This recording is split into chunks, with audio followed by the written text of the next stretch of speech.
एक ओर धर्म के प्रतीक पांडव थे, तो दूसरी ओर अधर्म और अहंकार की प्रतिमूर्ति कौरव। राजमहल के एक कक्ष में अंधे धृतराष्ट्र बैठे थे। उनकी आंखों में ज्योति नहीं थी, लेकिन उनके मन में व्याकुलता की ज्वाला जल रही थी।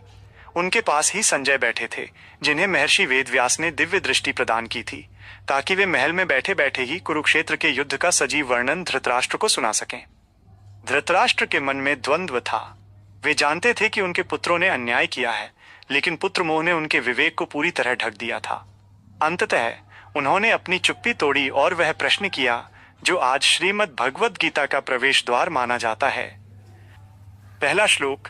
और धृतराष्ट्र की मनोदशा। धृतराष्ट्र ने संजय से पूछा, धर्म क्षेत्रे कुरुक्षेत्रे समवेता युयुत्सवः मामकाः पांडवाश्चैव किम कुर्वत्। अर्थ, हे संजय, धर्म भूमि कुरुक्षेत्र में युद्ध की इच्छा से एकत्रित हुए मेरे और पांडु के पुत्रों ने क्या किया। इस एक श्लोक में पूरे महाभारत का मनोविज्ञान छिपा है। धृतराष्ट्र का पहला शब्द था धर्म क्षेत्रे। उन्हें डर था कि कुरुक्षेत्र की पवित्र भूमि कहीं उनके पुत्रों के मन को न बदल दे या पांडवों के पुण्य को और अधिक न बढ़ा दे। दूसरा महत्वपूर्ण शब्द था मामकाः, मेरे पुत्र। यहीं से अधर्म का जन्म होता है, मेरा और तेरा।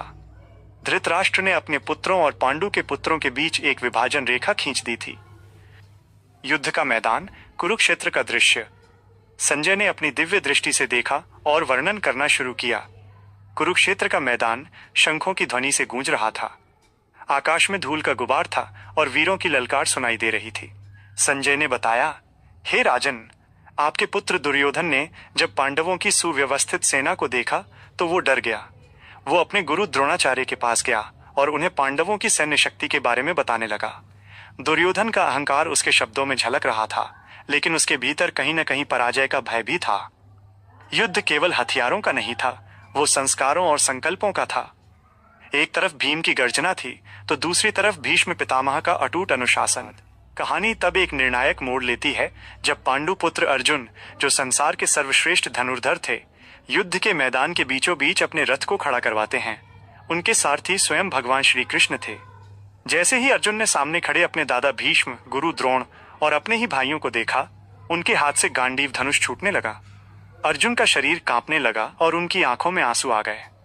उन्होंने कृष्ण से कहा, हे केशव, मैं अपने ही स्वजनों को मारकर विजय नहीं चाहता। इस रक्त रंजित राज्य से तो भिक्षा मांगकर जीवन बिताना बेहतर है। यह विषाद ही वो क्षण था जहां गीता के ज्ञान की आवश्यकता पड़ी।